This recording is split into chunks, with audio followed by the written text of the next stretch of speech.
सिफारशी भी है, तो कुरान तुम्हारा ज़ामिन भी है, कुरान तुम्हारा चौकीदार भी है, कुरान तुम्हारा निगहबान भी है, कुरान तुम्हारा हमदर्द और खैर खा भी है, कुरान तुम्हें अजाब से बचाने वाला है, कुरान तुम्हें अपने साथ जन्नत में ले जाने वाला है। तो तुमने कुरान को अपने लिए हुज्जत बनाना है, न कि माँ अलैका अपने लिए अजाब बनाना है। तो मेरे भाइयों और दोस्तों, आज हमने कुरान को समझना है।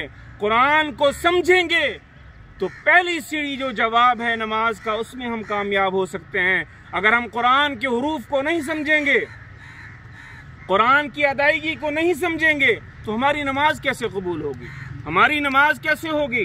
पहले भी पिछले महीने भी हमने ये अर्ज़ किया था और मैंने दस्त बदस्त आपसे इल्तजा की थी, दरख्वास्त की थी कि मैं आपका खादिम और नौकर बनकर मैं आपके जूते सीधे करके ये शर्फ हासिल करना चाहता हूँ कि आप कुरान को समझें।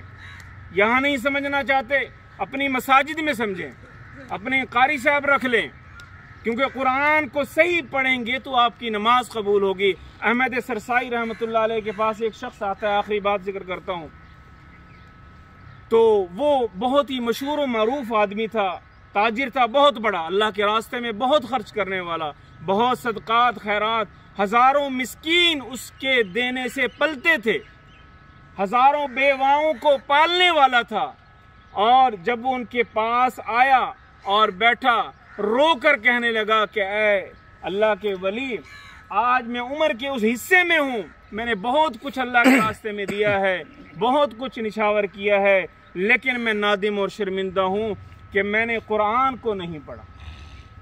मैं शर्म करता था, हया करता था, आज मैं मौत के करीब पहुँच चुका हूँ, मैं अल्लाह के सामने कैसे सामना करूँगा कि मुझे तो कुरान नहीं आता, मैं नमाज तो पढ़ लेता हूँ लेकिन मेरी अदायगी नहीं। जब अहमद सरसाई ने उनसे कुरान पाक सुना तो उनको कुरान पाक के हुरूफ की अदायगी का, कुरान पाक के पढ़ने का तरीका मालूम नहीं था। तो अहमद सरसाई रहमतुल्लाह अलैह के आंख से आंसू जारी हो गए और फरमाने लगे कि दुनिया में सबसे पहले आने का मकसद कुरान पाक को हासिल करना था, वो तूने छोड़ दिया। बहरहाल फरमाया कि अल्लाह तबारक व तआला नियतों को देखते हैं। अब तूने सुबह से शाम तक कुरान की तिलावत करनी है, कुरान को पढ़ना है। जब वो फौत हुए कुछ ही अरसे के बाद अल्लाह तबारक व तआला ने उनको क़यामत के दिन ख़ाम में ज़ियारत होती है तो फरमाया कि ये मेरा बंदा उलमा के साथ